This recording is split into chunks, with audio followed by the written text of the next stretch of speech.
um homem para ser homem, ele tem que saber cuidar das suas finanças e tem que ler todos os dias. Pra vocês terem ideia, o brasileiro lê menos de 2 livros por ano, tá? Em média.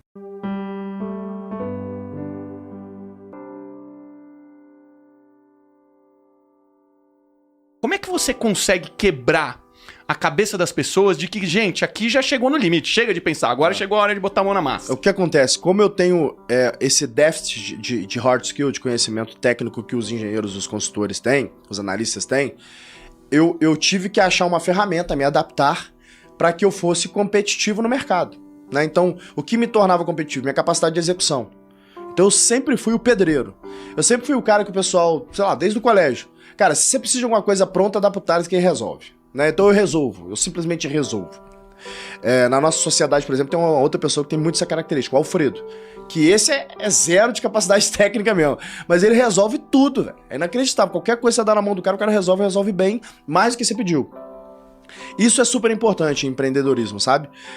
Por isso que eu digo assim, uma coisa é o gestor, que ele tem esse negócio de bota a bola no chão, olha pro lado, pra quem que eu vou tocar, deixa eu tá embasado, deixa eu ter certeza desse movimento, se eu errar aqui o erro é grande. A outra coisa são os tratores, que é tipo a minha figura, a figura do Alfredo e tal, que esses caras que, pô, vai pra ser trator mesmo, só que eu tenho que ter um cara atrás arrumando a bagunça que eu tô fazendo.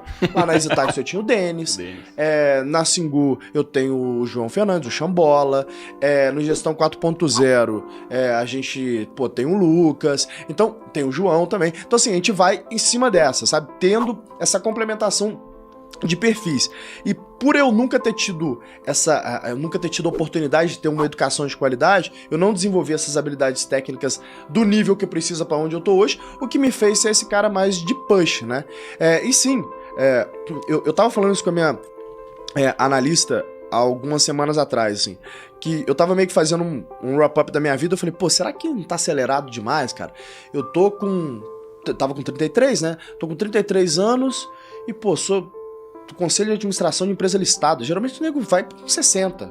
Muita experiência, muita bagagem, né? Será que tá faltando nada? Ela foi e falou assim, olha, esse cara que vai com 50, ele se formou aos 22, então o primeiro cargo de liderança dele ele teve, se ele for muito bom, com 27, 28, e aí, puta, ele chegou ao topo da carreira dele, se ele for um cara muito bem sucedido, com 47, 45, 50.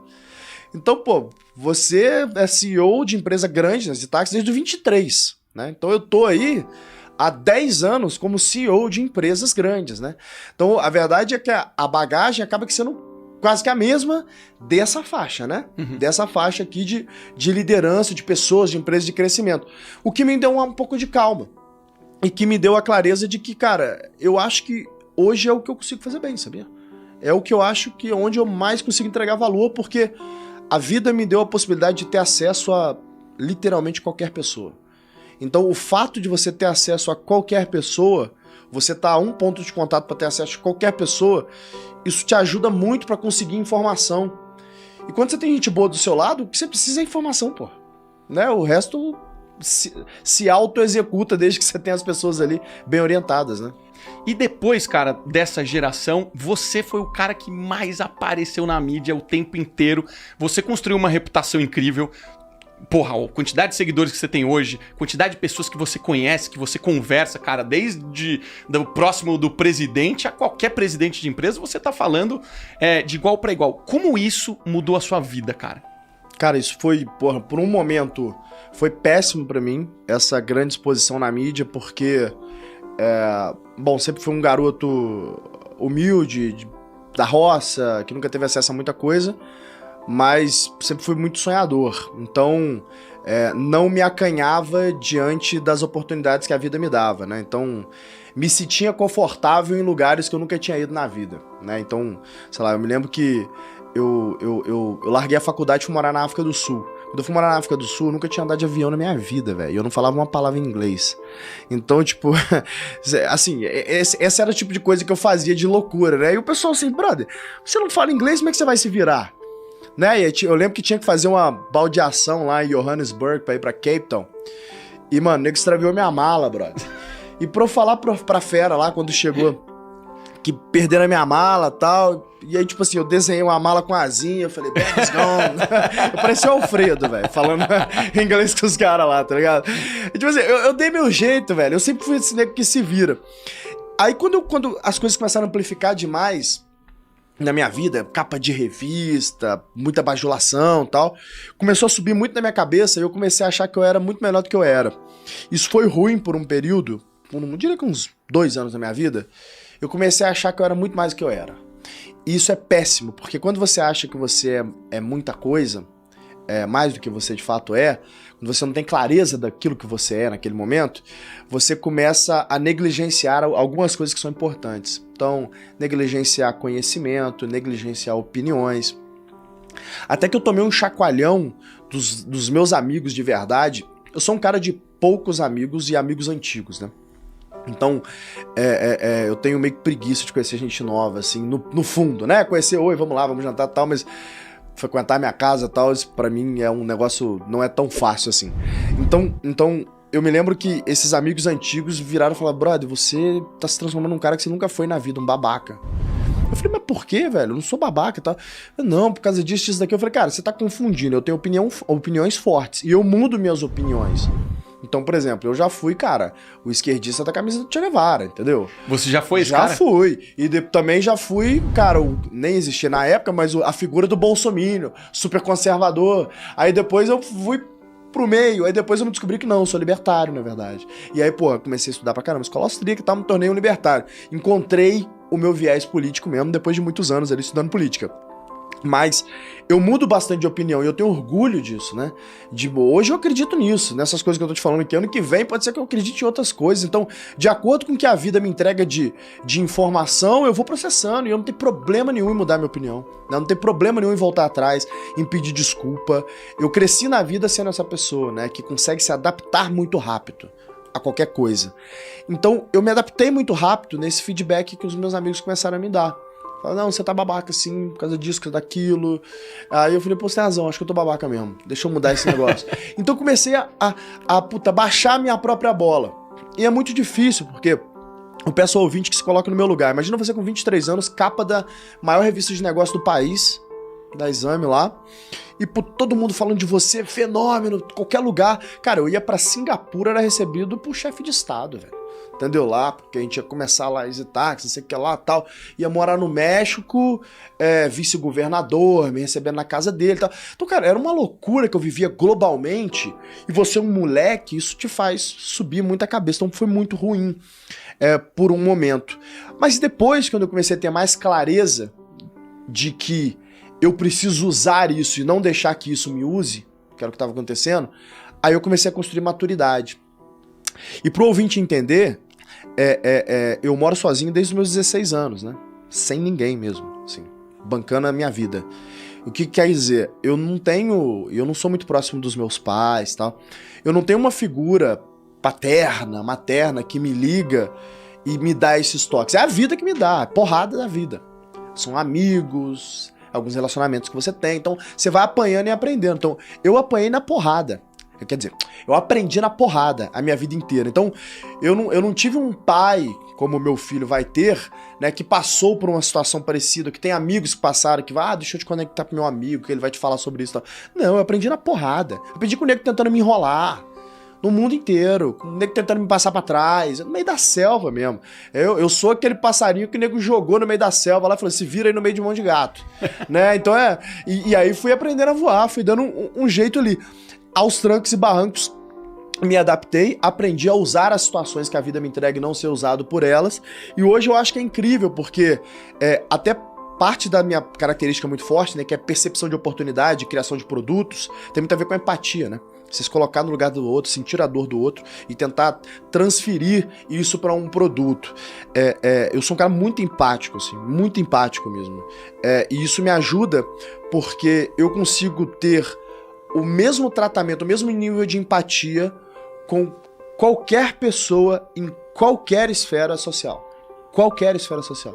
Eu consigo realmente me divertir tomando escola no botecão e tomando um Chateau Mouton 1968, sabe? Então, tipo, eu consigo aproveitar essas partes da vida porque eu vivi todas. Então, isso pra mim acho que é uma grande fortaleza que eu tenho, porque geralmente quem vive no nosso meio não teve a oportunidade de transitar na base da pirâmide, como eu vivi. Eu sou fruto da base da pirâmide, né? Isso me ajuda muito. E tem muita gente que vem dessa origem ou que vive na... Pô, o Brasil é um país extremamente pobre, né, cara? A gente deve ser 0,01% da população, né? Então, 0,00 alguma coisa. 1% a gente já sabe que é um salário que ainda é muito baixo, né? Eu tenho esse dado, 1% das famílias brasileiras, até 1%, né? 1% vive com até 9.300 e tantos reais, as famílias. Um dado que é loucura é que 70% das famílias brasileiras vivem com até 3.400 reais. Gente, é 3.400 reais, assim. Você que tá me ouvindo no podcast aqui, eu tenho certeza que você tá numa faixa completamente diferente dessa. Então, assim, é uma loucura a bolha que a gente vive, e eu gosto de lembrar isso pras pessoas que estão na bolha que a gente tá vivendo.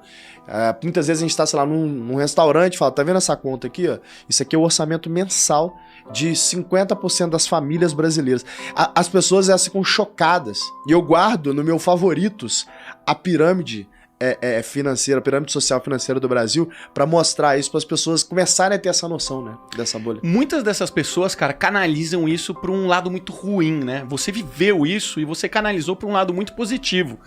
Como natural tem segurança, cara, todo mundo tem segurança, eu tive muito na minha vida, ainda tenho até hoje diversas, mas você canalizou de um jeito que se você não tivesse executado e estudado quanto você estudou, você dificilmente chegaria aqui. Você é um obcecado por estudo, né? Sou. Eu queria que você dissesse, cara, como é que é a sua rotina de estudo, de leitura, que eu sei que você come livro adoidado. Cara, eu sou assim, eu sou habituado a ler. Essa é uma herança que o meu avô me deixou. Meu avô, ele falava pra mim que o vô era o meu padrinho, pra quem não leu Nada Easy, né? E quando eu chamo de vô, que era o meu padrinho de batismo, que era o patrão da minha avó. Minha avó era empregada doméstica, que trabalhava e morava na casa desse senhor, Jorge Rocha, que gostava muito de mim. Quando os meus pais se separaram, quando eu tinha 5 anos, ele pediu que eu fosse morar com ele.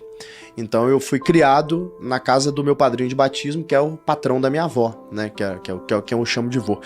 E ele era um homem incrível, assim. Ele foi a grande sorte da minha vida.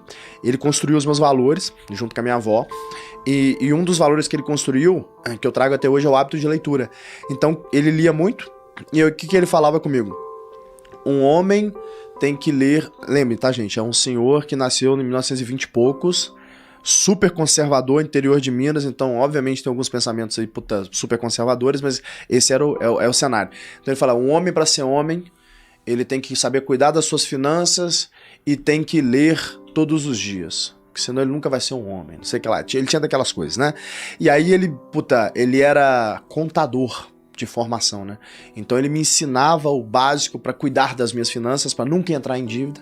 Esse era um grande ensinamento que ele me dava ali. Tinha horror a cartão de crédito, esse tipo de coisa.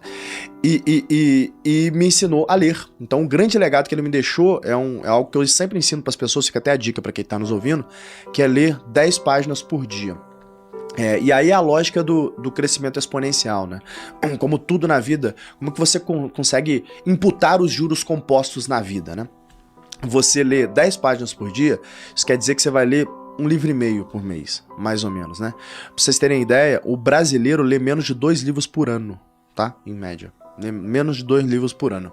O jovem francês lê 12 livros por ano, quase que um por mês. Você vai estar lendo mais do que a média do jovem mais leitor do mundo, que é o jovem francês. Então, se você lê 10 páginas por dia, 10 páginas por dia, você gasta literalmente 15 minutos. 15 a 20 minutos, se você não tiver o hábito de ler 20 minutos. Cara, todo mundo tem 20 minutos. E aí, esse hábito, né, que eu adquiri na minha vida, me fez, nos dias ruins, conseguir manter uma cadência de leitura. Então, obviamente eu não leio 10 páginas, eu devo ler, sei lá, 30, 50 páginas por dia hoje, mas, cara, tem dia que eu tô com preguiça, aí eu falo assim, eu queria jogar um FIFA, brother. Mas eu vou ler 10 páginas rapidinho, brother. Vou ali e mato, aí eu acabo matando 15, você passa um pouquinho. E nessas brincadeiras você vai matando livro, vai matando artigo, e, vai matando jornal. Então, cara, o meu hábito é o seguinte, eu acordo cedo, eu acordo 5, 6, 7, se eu dormir muito tarde, mas geralmente fica entre 5 e 6. Vou ler jornal, então dou uma passada no New York Times, Bloomberg, Estadão, TechCrunch, dou aquela leitura dinâmica ali, se tiver uma coisa mais interessante ou outra eu leio. Dou uma olhada no WhatsApp, dou uma olhada no Instagram e livro. Tô com preguiça de levantar. Então não quero treinar hoje, preguiça. Então livro. Pego ali. E aí, o que eu faço? Não posso mexer no celular. Enquanto eu tiver com preguiça de ficar na cama, eu tô lendo. Chega uma hora que você cansa de ler. Aí você fala, beleza, então vou levantar, tomar banho. Aí você levanta, toma banho. E você começa a ser produtivo. E durante o trabalho, eu tenho o hábito de ficar lendo artigos.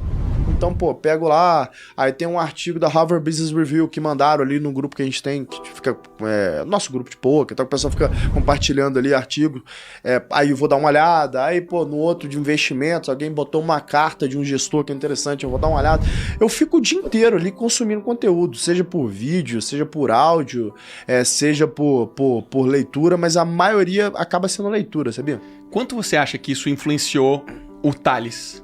No impacto que você teve hoje na sociedade e nos negócios que você construiu e nas pessoas que você influencia, né? Cara, 100%, porque assim, é o que eu falo assim, eu dei muita sorte na minha vida em alguns momentos, né? E o que foi a sorte, né? Foi a oportunidade, por exemplo, de receber o investimento da Rocket e fazer EasyTax. Mas quantas empresas você não viu passar lá que receberam o investimento da Rocket e não fizeram nem 10% Saíram do lugar. A maioria, né? Absoluta. É. Então, pô, a sorte eu tive essa oportunidade, mas todas as vezes que a vida me deu uma oportunidade, eu agarrei ela com unhas e dentes, né? Então eu acho que essa preparação, ela me ajuda a aproveitar essa oportunidade. O cavalo passa selado, ela me ajuda a montar nesse cavalo. Todas as oportunidades que a vida me deu, eu agarrei, cara. Eu não deixei passar nenhuma oportunidade. Fiz muita merda ao longo do caminho, muitas coisas que eu me arrependo, mas foram necessárias para aprendizado. Se ter um canal no YouTube sem aparecer assim como esse e faturar muito com isso é o seu sonho, então segue as dicas do Rafa. Ele tem ajudado milhares de pessoas assim como eu a realizar esse sonho. Tem muita gente faturando alto e mudando de vida somente praticando o que o Rafa ensina. Então se esse também é o seu sonho, não perde mais tempo. Clica no link da descrição ou do comentário fixado e seja feliz.